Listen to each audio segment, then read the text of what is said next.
بسم اللہ الرحمن الرحیم۔ السلام علیکم ناظرین، ہم اللہ تعالیٰ کی بارگاہ میں دعا گو ہیں کہ اللہ تعالیٰ آپ کو اپنے حفظ و امان میں رکھے۔ ناظرین، آج کا ہمارا خصوصی پروگرام زلزلے کے حوالے سے ہوگا اور اس میں ہم قرآن اور حدیث کی روشنی میں زلزلے کے آنے کے اسباب پر بات کریں گے۔ چند دن پہلے ہم نے 15 مارچ کو ایک پروگرام زلزلے پہ کیا تھا، اس کی وجوہات جو سائنٹیفک پوائنٹ آف ویو سے تھیں ان پہ بات کی تھی، پھر آپ کو اس کی کچھ احتیاطی تدابیر بتائی تھیں اور ریکٹر اسکیل وغیرہ کے بارے میں بتایا تھا۔ اگر آپ نے ویڈیو نہیں دیکھی تو پلیز اس ویڈیو کو بھی دیکھ لیں۔ اور آج ہم جو بات کریں گے وہ قرآن اور حدیث کی روشنی میں زلزلے کے بارے میں کیا کہا گیا، کیا فرمایا گیا، اس پہ بات کریں گے۔ ناظرین، اس سے پہلے میں آپ کو بتاؤں کہ کل رات پاکستان 6.8 شدت کے زلزلے سے لرز اٹھا۔ صوبہ سندھ کے علاوہ اسلام آباد، پنجاب، خیبر پختونخوا، بلوچستان، گلگت بلتستان اور شمالی علاقہ جات سب میں زلزلے کے شدید جھٹکے محسوس کیے گئے، اور اس کا جو مرکز تھا وہ افغانستان میں کوہ ہندوکش کا سلسلہ تھا اور گہرائی اس کی 180 کلومیٹر تھی۔ اسی گہرائی کی وجہ سے ہی جو ہے وہ جانی اور مالی نقصان بہت کم ہوا، ورنہ یہ زلزلہ بہت خطرناک ثابت ہو سکتا تھا۔ اور اللہ تعالیٰ نے اپنا خصوصی کرم پاکستان پہ کیا، اس کے عوام پہ کیا اور ہم سب کو محفوظ رکھا۔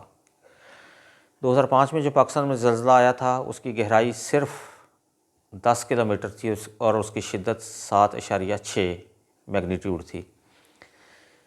اور ابھی جو حال ہی میں پچھلے دنوں ترکیہ اور شام میں زلزلہ آیا ہے اس کی گہرائی 17 کلومیٹر تھی۔ تو اس سے یہ پتہ چلتا ہے کہ زلزلے کے جو نقصانات ہیں اس کے کم یا زیادہ ہونے کی مختلف وجوہات ہیں۔ ایک تو اس کی گہرائی ہے، جو زلزلہ آتا ہے تو اس سے انرجی جو ہے اس کا اخراج ہوتا ہے، تو جتنا وہ گہرا ہوگا، اس کا مرکز جتنا گہرا ہوگا، جتنا نیچے ہوگا زمین کے اندر، وہ اوپر والی سطح پر آتے آتے اس کی شدت اتنی کم ہوتی جائے گی، اور اگر وہ سطح زمین سے کم فاصلے پہ ہوگا تو جو انرجی کا اخراج ہوگا وہ زیادہ شدید ہوگا اور زمین زیادہ لرز اٹھے گی اور زیادہ نقصانات بھی ہوں گے۔ اور دوسرا یہ ہے کہ اس کا ٹائم بھی بہت اہم ہے کہ وہ اگر رات کے وقت زلزلہ آتا ہے تو زیادہ نقصان ہونے کا خطرہ ہوتا ہے، کیونکہ رات کو لوگ سو رہے ہوتے ہیں اور ان کو بلڈنگز وغیرہ سے باہر نکلنے میں زیادہ ٹائم لگتا ہے، جبکہ دن کے اوقات میں لوگ جلدی بلڈنگ سے باہر نکل جاتے ہیں اور کھلی جگہ پہ چلے جاتے ہیں۔ اسی طرح آبادی بھی کتنی گنجان ہے، کم ہے، زیادہ ہے کسی علاقے میں، وہ بھی اس کا ایک اہم فیکٹر ہے۔ تو نقصان جہاں آبادی زیادہ گنجان ہوگی وہاں زیادہ نقصان ہونے کا خطرہ ہوتا ہے۔ تو بہرحال یہ تو وہ چیزیں ہیں۔ پچھلے پروگرام میں ہم نے آپ کو کچھ سائنسی حوالے سے مختلف چیزیں بتائی تھیں کہ زمین کے اندر جو پلیٹس ہوتی ہیں، جو تہیں ہوتی ہیں، وہ سرکتی ہیں، چٹانیں حرکت میں رہتی ہیں، ان کے کناروں پہ دباؤ آتا ہے تو جس سے وہ زمین لرز اٹھتی ہے۔ آج ہم دیکھیں گے کہ ایسا ہوتا کیوں ہے، کیونکہ ہر چیز اللہ کے حکم کے تابع ہے، اللہ کے حکم کے تحت ہی ساری چیزیں چلتی ہیں۔ تو اللہ تعالیٰ کیا ہم سے ناراض ہوتا ہے یا وہ کیا وجوہات ہیں؟ اب حدیث کی روشنی میں بھی ہم ان کو دیکھیں گے کہ حضور علیہ الصلوۃ والسلام نے اس بارے میں کیا فرمایا، اور قرآنی آیات کے حوالے سے بھی ہم بات کریں گے۔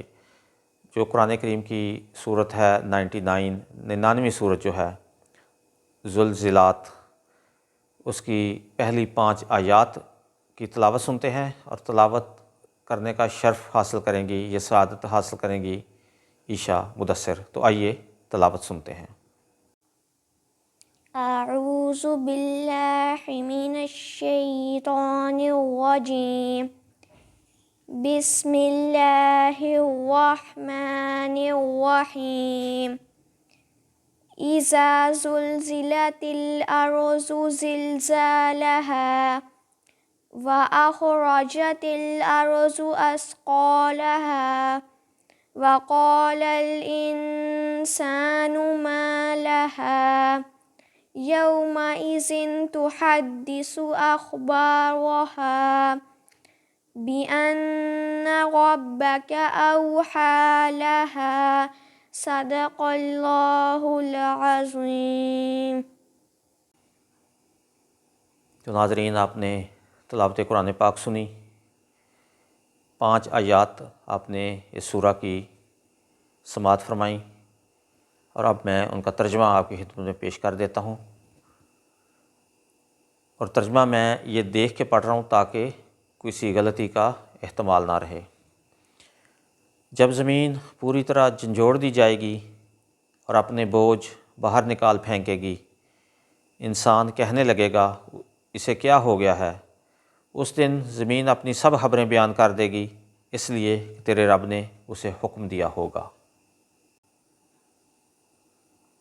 تو ناظرین، ان آیات سے ایک چیز تو یہ واضح ہو گئی کہ یہ جو زلزلہ وغیرہ ہے یا اس طرح کی دوسری آفات ہیں، یہ اللہ کے حکم سے ہی ہوتی ہیں، اور ہمارا ایمان بھی ہے کہ اللہ کے حکم کے بغیر کچھ نہیں ہو سکتا۔ وہ ہر چیز پر قادر ہے اور ہر کام اس کے اذن سے ہی ہے۔ تو اس میں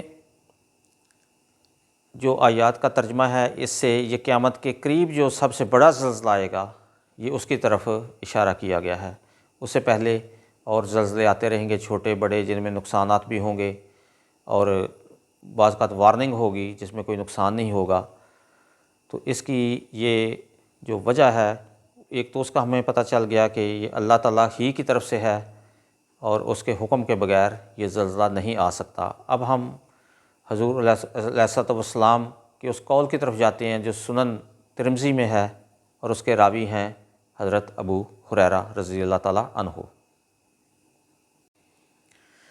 حضرت ابو ہریرہ رضی اللہ تعالیٰ عنہ راوی ہیں کہ سرکار دو عالم صلی اللہ علیہ وآلہ وسلم نے ارشاد فرمایا، تو اس زمانہ میں سرخ آندھیوں اور زلزلوں کا انتظار کرو۔ یہ اب اس زمانہ کی بات ہو رہی ہے جب نیچے کچھ باتیں حضور علیہ الصلوۃ والسلام نے بتائیں کہ جب وہ باتیں ہو جائیں گی تو اس زمانہ میں زلزلوں اور آندھیوں کا انتظار کرو، کہ جب درجہ ذیل باتیں دنیا میں پائی جانے لگیں گی تو اس زمانہ میں سرخ آندھیوں اور زلزلوں کا انتظار کرو، زمین میں دنس جانے اور صورتیں مسخ ہو جانے اور آسمان سے پتھر برسنے کے بھی منتظر رہو، اور ان عذابوں کے ساتھ دوسری ان نشانیوں کا بھی انتظار کرو جو پے در پے اس طرح ظاہر ہوں گی جیسے کسی لڑی کا دھاگا ٹوٹ جائے اور لگاتار اس کے دانے گرنے لگیں۔ اب وہ باتیں یہ ہیں، نمبر 1، جب مال غنیمت کو گھر کی دولت سمجھا جانے لگے۔ نمبر 2، امانت دبا لی جائے۔ نمبر 3، زکوٰۃ کو تاوان اور بوجھ سمجھا جانے لگے۔ نمبر 4، علم دین دنیا کے لیے حاصل کیا جائے۔ نمبر 5، انسان اپنی بیوی کی اطاعت کرے اور ماں کی نافرمانی کرے۔ نمبر 6، دوست کو قریب کرے اور اپنے باپ کو دور کرے۔ نمبر 7، مسجدوں میں شور و غل ہونے لگے۔ نمبر 8، قوم کی قیادت فاسق و فاجر کرنے لگیں۔ نمبر 9، انسان کی عزت اس لیے کی جائے تاکہ اس کے شر سے محفوظ رہا جا سکے۔ نمبر 10، گانے بجانے کے سامان کی کثرت ہو جائے۔ نمبر 11، شباب و شراب کی مستیاں لوٹی جانے لگیں۔ نمبر 12، بعد میں پیدا ہونے والے امت کے پچھلے لوگوں پر لعنت کرنے لگیں۔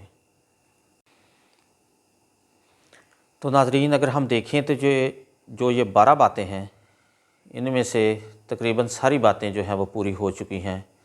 شاید ہی کوئی آپ کو ایسی بات نظر آئے جس کا بھی انتظار ہو۔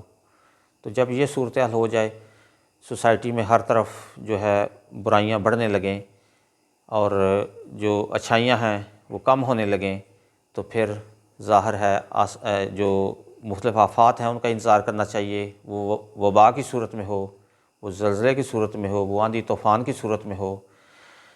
تو اس سے بچنے کا حل استغفار ہے، اللہ تعالیٰ سے توبہ کی جائے، اپنے اعمال کی طرف توجہ کی جائے اور لوگوں کو نیکی کی طرف بلایا جائے، حقوق اللہ اور حقوق العباد کا خصوصی طور پہ خیال رکھا جائے، اور اللہ تعالیٰ سے کثرت سے مغفرت طلب کی جائے۔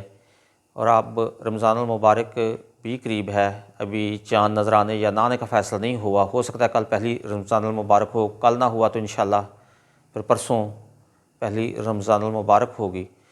تو یہ مہینہ بھی ہمارے لیے خیر و برکت کا مہینہ ہے، اس میں جتنی زیادہ عبادت ہو سکیں کرنی چاہیے، تلاوت قرآن پاک کرنی چاہیے، اور اپنے جو پچھلے کیے ہوئے گناہ ہیں ان پہ توبہ کرنی چاہیے، اور آئندہ سے اللہ تعالیٰ سے وعدہ کرنا چاہیے کہ ان گناہوں سے ہم بچنے کی کوشش کریں گے تو اللہ تعالیٰ اور اس کے رسول صلی اللہ علیہ وآلہ وسلم کی اطاعت سے ہی ہم اس طرح کی آفتوں وباؤں سے بچ سکتے ہیں۔